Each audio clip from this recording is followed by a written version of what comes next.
네, YTN 라디오 이재윤의 뉴스 정면 승부 3부 시작합니다.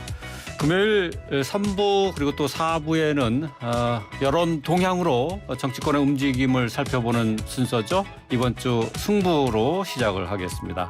함께해 주실 두 분의 승부사 소개합니다. 이은영 휴먼앤데이터 소장 나오셨습니다. 안녕하세요. 네, 안녕하세요. 네, 또 배종찬 소장님이 오늘 개인 일정으로 참여가 어려워서 오늘 대신 다른 여론 전문가 모셨습니다. 오늘의 승부사입니다. 이택수 리얼미터 대표 나오셨습니다. 안녕하세요. 네, 안녕하세요. 네. 바쁘실 텐데 또 방송 출연도 많으실 텐데 오늘 이 시간 내주셔서 고맙습니다. 배종찬 소장이 제 동네 후배입니다. 동네 후배예요? 그리고 대학 후배기도 하고 예. 막역한 관계이기 때문에 예. 대타로 나왔습니다. 예. 배 소장께서 오늘 이 시간에는 분명히 그 시간을 그쵸. 꼭 지키시는데 네. 뭐 그 긴급한 일이 생기셨나 봐요. 뭔가 맛있는 거를 또 사주겠다고 제안을 하지 않았나요? 예. 자, 두 분의 승부사 모시고 자 이번 주 승부 승자와 패자 또 승부처 살펴보도록 하겠습니다. 자, 먼저 이번 주 승자 누구인지 이택수 대표부터 먼저 얘기 들어볼까요? 정치권에서 찾아봤는데 네. 못 찾았습니다. 그래서 정치권은 없어요. 네, 삼성의 이재용 회장을 승자로 뽑아봤습니다. 삼성의 이재용 회장이 이번 주 승자다. 네. 예. 뭐 사실상 뭐 이재용 부회장 네. 그동안 뭐 부회장이었습니다만은 뭐 사실 뭐 회장으로 다 알고 있었던 거 아닌가요? 네. 사실상 회장이었는데 아무튼 이제 회장 타이틀을 어제부로 이제 달게 됐고요. 네. 결론부터 이제 말씀드리자면 그 동안에 이제 10년 동안 법적인 이제 책임 때문에 그렇죠. 회장 자리를 이제 오르지 못했죠.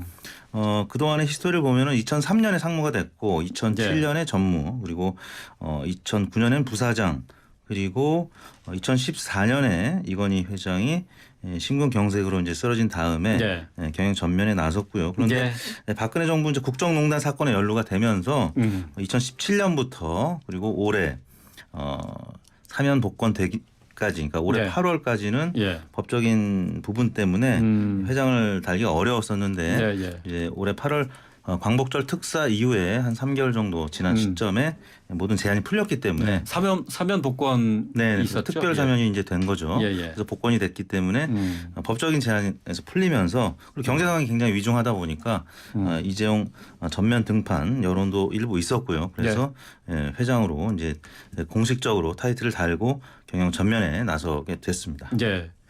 근데 삼성전자 회장이 됐는데 근데 뭐 취임식이나 취임사 뭐 그런 건 없이 그 이사회 결정으로만 그냥 뉴스로 이렇게 접했어요? 아무래도 이분이 그 지지난 정부에서 좀 약간 유착된 면이 상당히 이제 국민들이 지탄을 받았고요. 네. 근데 어쨌든 이제 그거에 대한 충분한 어떤 그 대가는 받았고 그리고 아직도 뭐 남아있는 대가가 있을지 모르겠지만 그래도 일정 정도는 그 부분에 대한 거는 좀 받았지만 지금 경제 상황이 워낙 어렵다 보니까 이제 책임 경영을 위해서 지금 일단 회장이라는 타이틀을 달고 이제 본격적으로 전면에 나선 것이 아닌가 싶은데요. 지금 말씀해 주신 것처럼 지금 주식시장이 워낙 안 좋다 보니까 그렇죠. 이게 지금 우리나라 대표 그 종목이라고 할 수 있는 삼성전자도 지금 굉장히 안 좋거든요. 그래서 아마 그런 부분 때문에 회장이라는 타이틀 뭐 있으나 없으나 이분에겐 그렇게 중요하지 않겠지만 그래도 굳이 달고서 나온 거는 이제 책임 경영을 하겠다 이런 의지를 좀 보이는 것이 아닌가.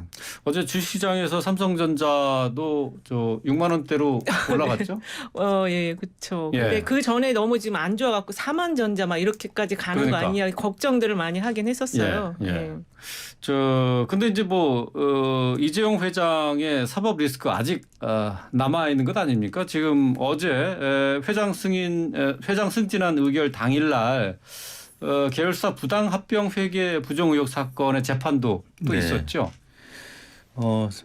대부분 사람들이 이재용 회장은 얼마나 행복할까. 이재용 회장으로 태어나면 얼마나 좋을까 이런 생각들 할 텐데 저도 그런 생각을 해본 적이 있습니다. 근데 기사를 보니까 이 계열사 부당 합병 그다음에 회계 부정 의혹 사건 뭐 등등 해서 녹록지가 않습니다. 앞으로 계속 재판이 있고 이 법원에 뭐 3주에 한 번씩 뭐 또 2주에 한 번씩 이런 재판들이 계속 있더라고요. 그러니까 이런 것을 보면 꼭 행복하지만 않겠구나 뭐 이런 생각이 들 만큼 지금 사법 리스크는 결론적으로 말씀드리면 녹록지가 않습니다. 진행형이네요. 네, 진행형이기 때문에 지금 예를 들자면 자본시장법 위반 및 외부감사법 위반 등의 혐의로 지난해 4월부터 매주 한두 차례 재판을 받고 있고요. 네. 그다음에 삼성 바이오로직스 회계 조작 관여 혐의로 3주에 한 번씩 금요일마다 또 재판이 열리고 있고 네. 또 삼성 웰스토리 이 부당 지원 의혹도 있어서 또 재판들이 굉장히 많더라고요. 저도 몰랐는데. 그렇네요. 그렇게 많아요? 근데 왜 승자가 됐어요? 그래서 많이 힘드실 것 같아요.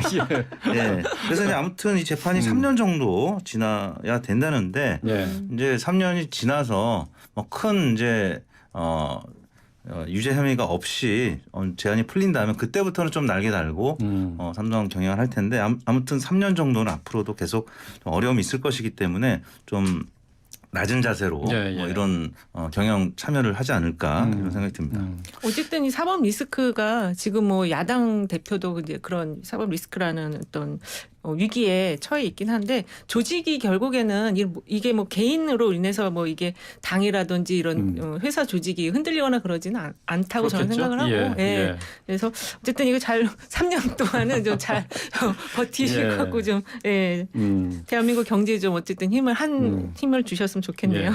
그럼 뭐 그 경영에도 그렇지만은 사법적인 문제에서도 불확실성이 아직 남아 있다 그렇죠. 이렇게 얘기를 해야 되겠네요. 승자긴 하지만 아무튼 숙제가 좀 많이 남아있는 그렇습니다. 그래도 승자로 꼽아볼만해서 뽑았습니다. 좋습니다. 자 이번에는 이은영 소장님 이번 주 승자 누굽니까? 네, 저는 김규현 국정원장을 꼽았는데요.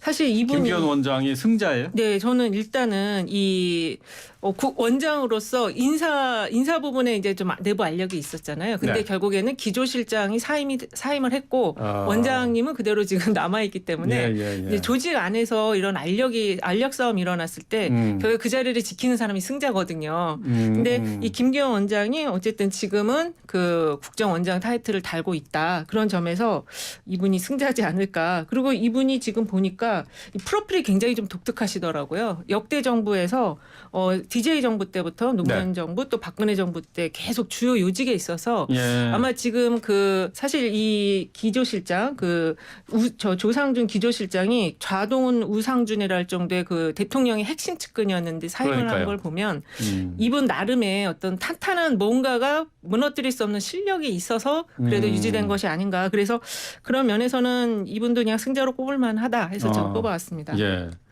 기싸움에서 일단 고지를 정했죠. 그렇게 봐야 되나요? 근데 그렇죠. 지금 국정원장이 기조실장의 사의를 먼저 들은 게 아니라 통보를 받은 거잖아요. 그렇습니다. 그래서 지금 이 그 기조실장이 왜 사임을 했는지에 대한 의견이 굉장히 분분한데요. 어쨌든 대통령이 그 2, 3급 인사안과 관련해서 이 기조실장의 안을 채택하지 않고 이 원장님의 안을 채택을 했거든요. 그러면 이제 그 안에서 어쨌든 그 승자는 이미 그 속에서 나온 거고, 근데 지금 말씀하신 것처럼 이 패싱하고 지금 대통령에게 사임을 했는데 지금 후임으로 온 분이 또 역시 이제 그 검사 출신이다 보니까 이 국정원장님이 좀 길게 과연 가실 수 있을지 임기를 계속 길게 가져가실 수 있을지는 좀 잘 모르겠어요. 그래서 이 지금 이 국정원 안에서 내부에서의 이 권력기관 간 충돌의 한 중심에 서 있기 때문에 어쨌든 이분이 지금 뭐 올해는 가실지 어쩔지 모르겠지만 그래도 내년까지는 좀 자리를 지키시지 않을까 이런 전망도 좀 해보는 차원에서 승자로 잡았습니다. 지금 이제 조상준 실장이 왜 사임을 했느냐 하는 것에 대해서 이제 다양한 추측이 나왔었는데 지금 뭐 말씀하시는 게 인사안과 관련된 갈등이다 이렇게 얘기를 했는데 그게 이제 정치권 내에서는 정설로 굳혀지고 있는 건가요?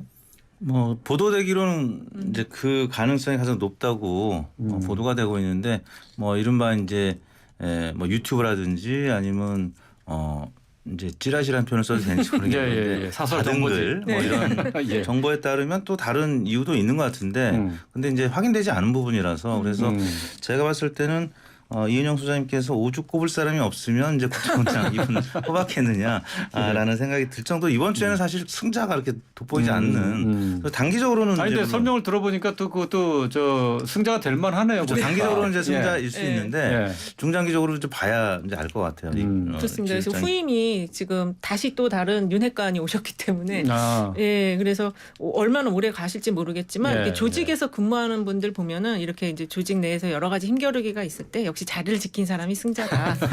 예. 근데 결국 앞으로 또 이 국정원장 패싱 논란 뭐 지금 이번에 불거졌었기 때문에 국정원 안에서 또 다른 또 알력이 있지 않을까. 이제 그걸 염려할 수 있다는 거죠. 그 상당히 지금 염려가 많이 되는 상황이고요. 지금 이 국정원이 감사원하고도 좀 내용적인 충돌이 있고 또 검찰 수사를 지금 받고 있는데 거기서도 좀 공소장이나 이런 부분에 있어서 내용 충돌이 있고 지난번에 그 상임위에서 국정원 그 감사 그러니까 국감 할 때 그 어쨌든 그 지금 서해 공무원 피살 사건과 관련해서는 좀 기존에 알려진 것과 다른 증언이 지금 나왔거든요. 어쨌든 그 SI 첩보를 기준으로 해서 월북 단어가 나왔다라는 게 지금 국정원 측 입장인데 또 그 전 국정원장이 박지원 원장에 대한 국정원의 이 태도를 보면 또 그게 좀 다 엇갈려서 도대체 지금 어느 게 진실인지 모르겠어요. 말이 서로 달라서 조금 국민들이 좀 의아해하고 있습니다. 이게 해명이 어떻게 저 검찰 수사로는 밝혀질 수 있을지 그렇습니다. 그래서 일각에서는 지금 이 국정원과 이 서해 공무원 피살 사건과 관련한 지금 국정조사가 필요하다는 이야기가 나오고 있어요. 근데 지금 너무 현안이 많다 보니까 좀 한두 가지 좀 집중해야지. 그러니까 요새 지금 저한테도 많이 이렇게 물어보는 게 도대체 이 여론의 흐름이 이런 현황이 이렇게 많은데 어떻게 바뀔 거냐 이런 얘기를 많이 물어보시거든요. 예, 알겠습니다. 이번 주 승자 살펴봤습니다. 이은영 소장님은 김규현 국정원장 꼽으셨고 이택수 리얼미터 대표께서는 이재용 삼성전자 회장을 꼽으셨는데요. 계속해서 패자 또 이번 주 승부 잠시 쉬었다가 살펴보겠습니다. 예, 이재현의 뉴스 정면 승부 4부 이번 주 승부 이어가도록 하겠습니다. 두 분의 승부사 이은영 휴먼앤데이터 소장 그리고 배종찬 소장을 대신해서 이택수 리얼미터 대표가 긴급 투입됐습니다. 자, 이번에는 패자 살펴보겠습니다. 근데 두 분이 의견이 일치했네요. 그러니까요. 똑같더라고요. 승부처는 김진태 똑같고. 강원도지사가 이번 주 패자 두 분께서 똑같이 꼽으셨습니다. 자, 왜 패자가 됐느냐? 저 청취자 여러분들은 다 아시겠지만 한번 좀 다시 짚어보죠. 악플을 엄청나게 이제 드셔가지고 영생에 이제 접어들 것 같은. 물론 이제 그 여러 가지 이유가 있겠습니다만 일단 김진태 지사를 꼽은 이유는 베트남으로 이제 출장을 떠났다가 예정보다 하루 일찍 어제 귀국했고요. 그렇죠. 그 자리에서 유감의 뜻을 밝히고 또 이제 미안하다는 그러니까 사과 표명을 했습니다.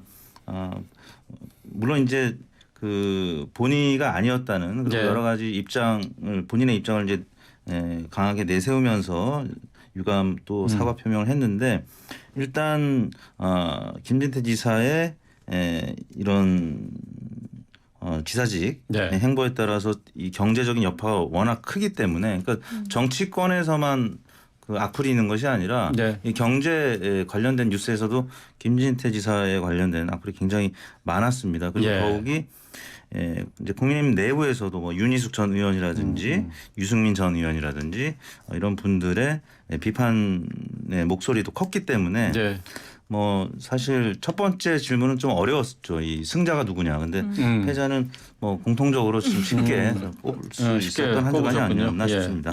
지금 안 그래도 이제 경제가 조금 위태롭다라는 평가가 많은 상황에서 김진태 도지사의 지급 보증 거부 이것 때문에 방아쇠를 좀 당긴 게 아닌가. 그렇죠. 지금 이 김진태 그 지사의 그 발언이 이제 지급 보증 안 하겠다라고 한 것이 지금 채권 시장에 엄청나게 영향을 많이 줬고요. 그러니까요. 그거로 인한 나비 효과가 지금 이제 올 것 같은데 이제 어쨌든 정부에서 지금 50조 플러스 알파를 이제 막으려고 하는데 모르겠습니다. 이게 진짜 여기서 끝난 건지 아니면 후폭풍이 계속 이어질지는 모르겠는데 사실 이 지금 그 김진태 도지사도 그렇고 이 정치권은 굉장히 그 이슈들이 막 굉장히 강하고 무거운 이슈들이 많잖아요. 근데 이 경제 쪽에 대해서는 공부를 잘 안 하시는 것 같아요. 정치인분들이 정말 공부를 많이 하셔야 되는데 김진태 지사도 이거를 너무 가볍게 생각하시고 던졌는데 이게 지금 후폭풍이 너무 커지니까 지금 급거기국하셔갖고 사과 말을 했는데 그 사과 말에도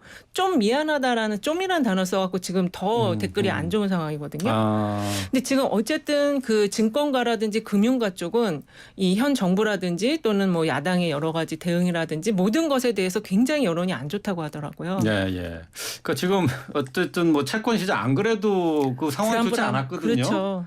그런데 이제 김진태 지사의 이 발언 때문에 더 악화가 된 건데 이게 지금 경제 상황이 더 안 좋아질수록 더 바가지를 쓰게 생긴 게 아닌가 싶어요.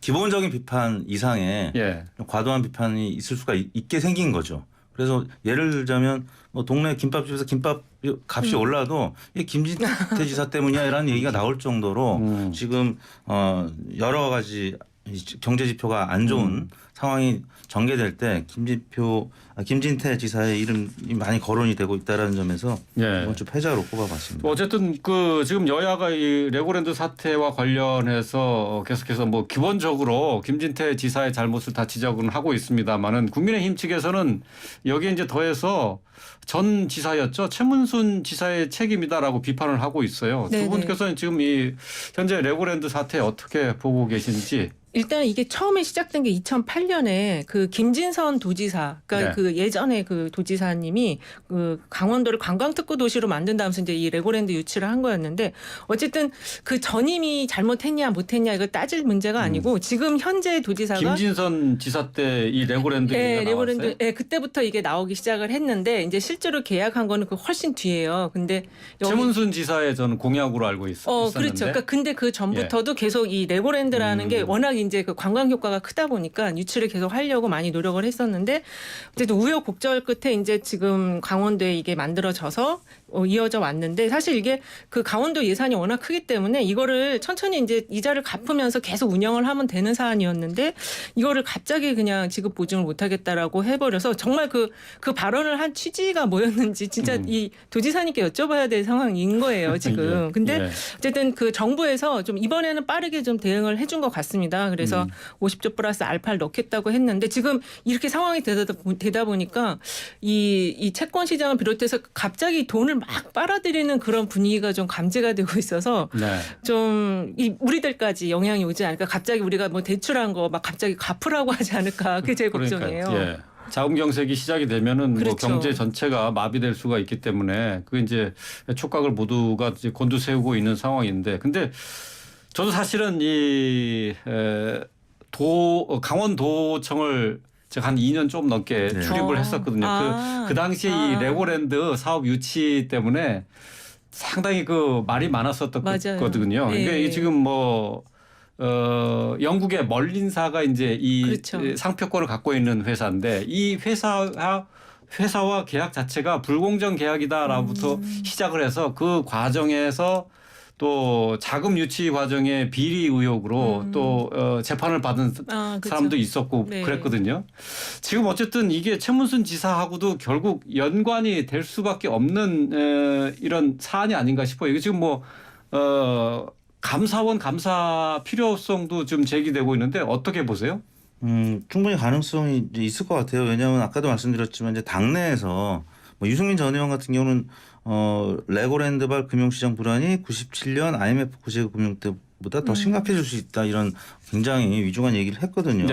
그렇기 때문에 일단 어떻게든 자금을 마련해서 김진태 지사가 12월 15일까지는 갚겠다고 약속을 했고, 그러니까 이거는 이제 뭐 유감 표명 사과를 했기 때문에 본인의 이제 과오에 대해서는 인정을 이제 한 셈이 됐고, 아까 말씀하셨던 전임 지사의 여러 가지 뭐 과정에서 좀 불합리한 부분 이런 것들은 별도로 좀 따져 봤어야 될 문제고, 이 지급보증과 관련해서 보증채무를 이행하는 거는 또 다른 얘기였었는데 그렇죠. 아무튼 그게 일파만파 지금 상황이 커지고 있기 때문에 예. 뭐 감사원이라든지 아니면 이제 검찰 뭐 이런 쪽에서 조사 또 수사 뭐 이런 부분들은 예. 어떻게든 이루어지지 않을까라는 전망들이 조금 더 우세한 것 같습니다. 예. 그러니까 지금 어쨌든 전 정부에 대한 그 수사가 지금 이루어지고 있기 때문에 지자체까지 이걸 또 전 지자체 것까지 타해친다라는 거는 예. 아마 지역분들이 아주 이렇게 공감을 크게 하시지는 않을 것 같긴 한데 어쨌든 예. 예. 그 레고랜드 사태와 관련한 여론조사가 좀 있나요? 레고랜드 관련된 직접적인 여론조사보다는 김진태 지사의 평가, 지사에 대한 평가가 도민 그동안에 있었는데요. 예. 일단 리얼미터 같은 경우는 이제 매달 이 17개 광역단체장 평가 조사를 하고 있습니다. 지금 김진태 지사 같은 경우는 지난 이제 9월 말 기준하면은 그래도 전체 17개 시도지사 중에 중위권인데 긍정 평가와 부정 평가가 굉장히 이제 유사한 그러니까 49.8대 49.3. 긍정평가가 이제 마지막으로 높은 경계선에 있는 분이었고 그 밑으로 또 이제 하위권에 있는 분들은 부정평가 좀 더 높은 분들도 계시는데 근데 이 사태가 반영이 안 된 거죠. 안 된 거죠. 네, 그래서 지난달 거죠. 그러니까. 네, 지난달 거기 때문에 아마 이제 뭐 강원도 도민들뿐만 아니라 전국 국민들이 지금 다 알게 된 이런 상황이라서 아마 강원도 도민들도 다음 달 조사에서는 충분히 인식을 하고 이제 그렇죠. 평가를 하시겠죠. 평가를 하게 된다면 부정평가 좀 높아질 거는 불가피해 보입니다. 이분이 지금 득표율이 그 당시 올해 이제 6월에 있던 지방선거에서 54.1%를 얻었는데 어쨌든 지금 그 도민평가는 좀 떨어졌어요. 득표율보다 떨어졌기 때문에 이번 이제 이 레고랜드 사태 관련해서 도민들이 다음에 이제 평가를 하게 되면 조금 더 내려갈 가능성도 있다 그런 생각이 듭니다. 네. 뭐 지금까지 그렇게 평가가 나쁘진 않은 편이었는데 이게 저기 광역단체장 평가가 있는데 그게 이제 7월에서 8월 사이에 리얼미터가 했었거든요. 네. 그때 그 광역단체장 평가를 보면 12위를 하셨어요. 그때 그래서 네, 전체 17개 중에 12. 17개 단체장 중에 12위여서 좀 하위권에 그래도 긍정 평가가 뭐 거의 부정 반반으로 비슷했기 비슷한. 때문에 왜냐하면 이제 강원도는 이제 영남권과 비슷하게 국민의힘 지지율이 좀 높은 편이고 윤석열 대통령에 대한 긍정평가도 높은 편입니다. 그래서 상대적으로 김진태 지사가 뭐 했던 일에 대해서 조금 긍정적인 평가를 받았을 가능성이 있는데 이번 사태로 인해서 아마 다음 달 조사에서는 조금 부정평가가 높아지지 않을까 명약 관화해 보입니다. 예. 경제에 대한 불안한 전망이 계속 나오고 있는데 이번에 지금 이 레고랜드 사태 때문에 아무래도 그 더욱더 앞으로 경기를 보는 시각은 별로 그렇게 밝지 않을 것 같아요. 그 관련된 여론조사가 있나요? 경기와 관련한 조사가 있는데 일단 오늘 그 대통령 지지율이 나왔거든요. 그것도 같이 한번 보겠는데 오늘 나온 갤럽이 지난 25일에서 27일 한 조사를 보면은 일단 긍정평가가 3% 올랐고 부정평가도 3%포인트가 내린 긍정 30% 부정 62%가 나왔습니다. 근데 이제 경제와 관련해서는 이번 조사에서는 경제를 안 했는데 지난 조사에 그 경제 문항이 있었어요. 그때 보면 앞으로 이제 1년간 그 경제가 안 좋을 걸로 본다. 이게 한 66%나 나왔거든요. 그래서 지금 대통령 지지율이 오르긴 했지만 이게 사실 높은 지지율은 아니에요. 그렇죠. 예. 앞으로 경제 상황이 어려우면 어려워질수록 그게 이제 대통령의 부담이 될 텐데. 부담이 될 것 같습니다. 그래서 제 생각에 오늘 어저께 그 비상경제 민생회의가 있었잖아요. 이제 그거를 공개한 게 아마 그런 그 강원도 지사님의 그 나비 효과를 좀 빨리 좀 차단하기 위해서 이 비상경제 민생회의를 공개해서 회의를 진행한 것이 아닌가. 사실 예전에도 이렇게 그 비상으로 경제 무슨 회의를 한 거를 공개하는 경우에는 좀 대통령 지지율이 약간 또 올라간 경우도 있었거든요. 그래서 좀 단기적으로는 효과가 있습니다. 그래요. 실제 이제 경제 지표가 향상이 돼야 이제 중기적, 장기적으로 오를 수 있는데 단기적으로는 이제 분명히 효과가 있을 수가 있고 오늘 갤럽 조사에서 아무튼 대통령 긍정평가 조금 소폭 상승한 것으로 나타났기 때문에 저희 리얼미터 이제 월화수목금 매일 조사하는데 오늘 조사했는데 갤럽 조사의 결과 때문인지 아니면 어제 그런 비상 경제 회의 때문인지 조금 상승세를 하고 있는 모습을 볼 수가 있었습니다. 그런 게 또 영향을 주네요. 그렇군요. 자, 그러면 이번에는 이번 주 승부처 살펴보도록 하겠습니다. 먼저 이택수 대표님. 저는 청담동 술자리 관련된 향후의 후속 보도들 이것이 청담동 술자리 관련 후속 네. 보도요? 예, 그러니까 한동훈 법무부 장관과 김의겸 의원 간의 그 설전이 지금 어떻게 보면 그동안의 국감을 다 그냥 확 빨아들이는 블랙홀 역할을 지금 하고 있는데요. 아직까지 밝혀지지 않은 부분들이 많이 있기 때문에 유튜브에서는 여러 가지 지금 설들이 그렇죠. 나오고 있고 어마어마한 댓글.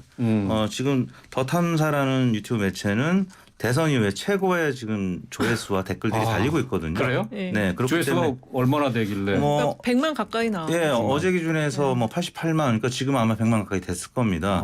그만큼 국민들의 관심이 높기 때문에 이 부분이 향후에 나타나는 뭐 증언들, 증거들 또 고소 고발이 계속 이루어지고 있는 상황이기 때문에 향후에도 당 그리고 대통령 지지율에 영향을 크게 미칠 가능성이 높아 보입니다. 이게 이번 주 월요일 날 그 김의겸 의원이 국감에서 그렇죠. 제기한 거잖아요. 네, 저는 이거 금방 뭐 저 관심에서 사라질 거다라고 예상했는데 그게 아니더라고요. 왜냐하면 이게 무슨 술자리가 있었다, 청담동이다, 무슨 바에서 했다 이런 게 엄청나게 사람들의 관심을 모으거든요. 이게 그러니까 뭐 언론에서 말하기는 좀 그렇지만 사람들이 이제 속닥속닥 뒤에서 뭐 그랬대 저랬대 하기 아주 좋은 이슈거든요. 그래서 사라지지가 않고 밑에서는 엄청 지금 확산이 되고 있어요. 그러니까 그래요? 오늘도 저희가 이렇게 얘기하면 이 YTN 채널에서 얘기하니까 언론에 또 홍보가 되는 거예요.